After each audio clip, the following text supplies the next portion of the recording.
Ngayon, kung ikaw masyado kang busy, saan? Sa kakastok sa kanya, sa kaka-message sa kanya, sa kakaintay ng message sa kanya, then you are doing it wrong. Bro, humarap ka sa salamin.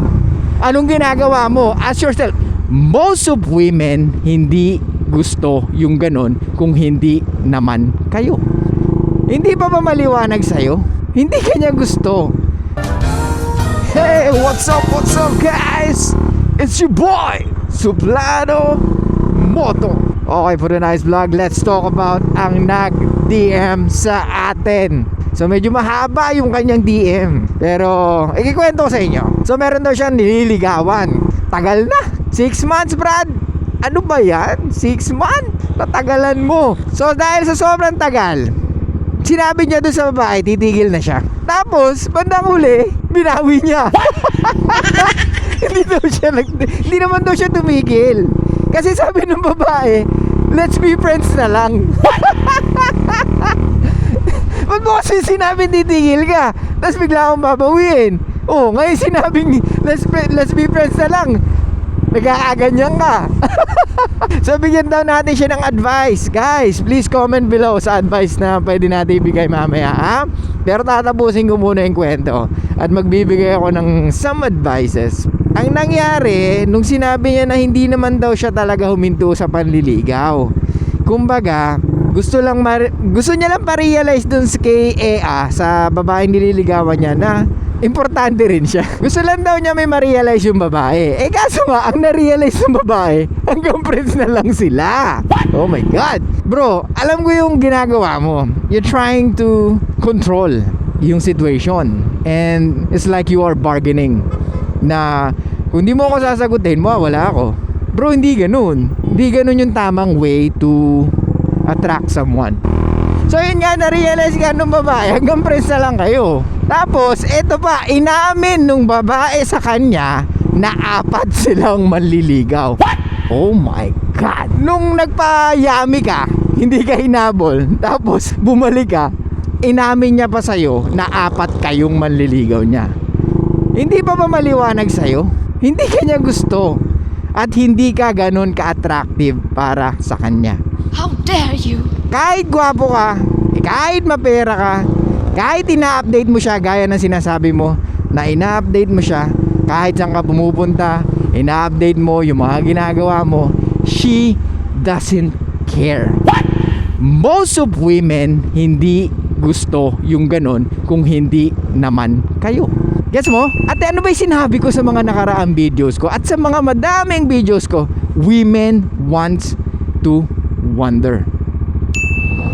The more na pinagsisiksikan mo yung sarili mo, the more na parang ikaw tong nag-ano, may tawag dyan the more you qualify yourself na you will be a good boyfriend, the more na ayaw nila sa'yo, or the more na they will lose interest pagdating sa ganong way. Huwag mo i-qualify yung sarili mo, bro. Wala silang pakialam kung mayaman ka, may kotse ka. Yes, you can maybe stimulate her emotions for a while, but not to the point na she will open her legs for you. You should know how to stimulate her emotions. Eh, ba't sabi mo women are looking for survival value? Yes, correct. Pero in a total package. So it doesn't mean mayaman ka, may pera ka, hindi mo kayang i-stimulate yung emotions niya. Do you think you have a game? Bro, experience, knowledge. Pagyamanin mo yung sarili mo. You need to approach a lot of women. Kailangan mong ma-reject most of the fucking time. Okay?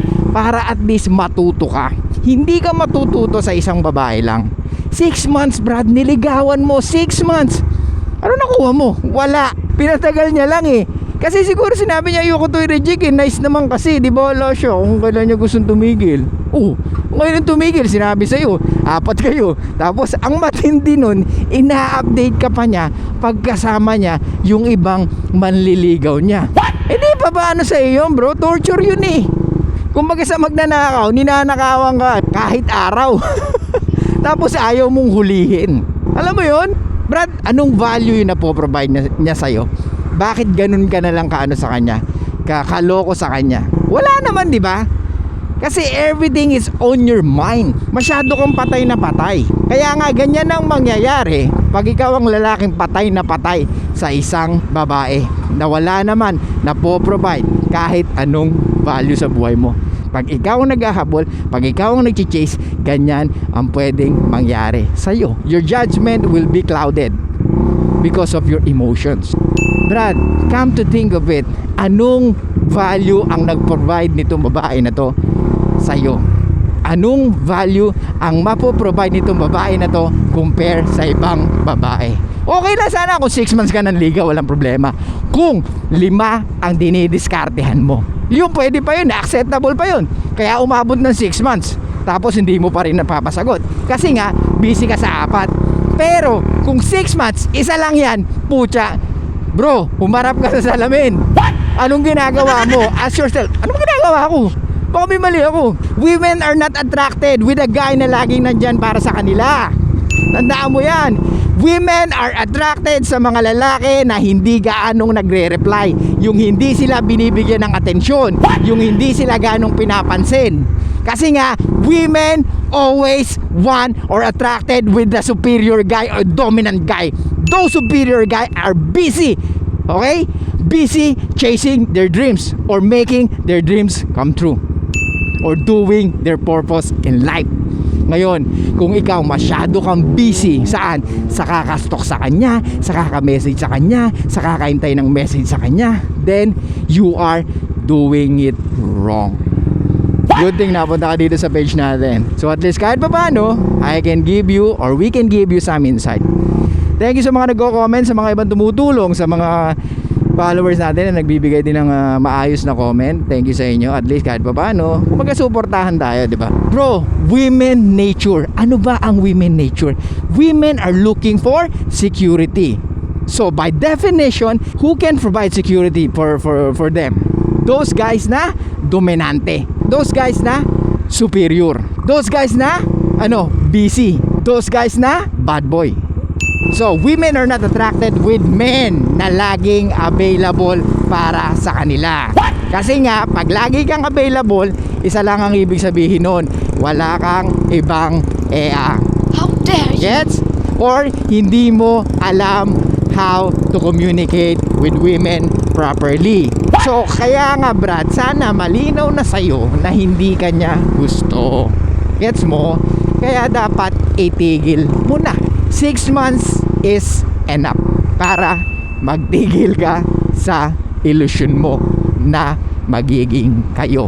Walang nice guys na nagustuhan ng karamihang babae. Ang gusto nila yung marunong pumalag, yung marunong mag-set ng boundaries, yung marunong mag-push and pull. Brad, anyway, pakinggan mo yung push and pull natin dyan. Brad, women nature, mas attracted sa mga kababaihan ang lalaking pinag-aagawan ng bawat kababaihan at hinahangaan ng kapwa niya kalalakihan. Kaya nga, kung tingin mo, kahit ubusin mo ang oras mo sa kanya, magugustuhan ka niya, no. I'll be honest with you, 100% hindi ka niya gusto. Ibi-base natin sa kwento mo, hindi kanya gusto.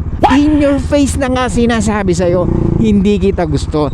Alam mo kung bakit? Kasi ina-update ka niya. Siguro tinanong mo siya, saan ka? Kasama ko yung manliligaw ko. Hindi pa ba enough sa'yo yun?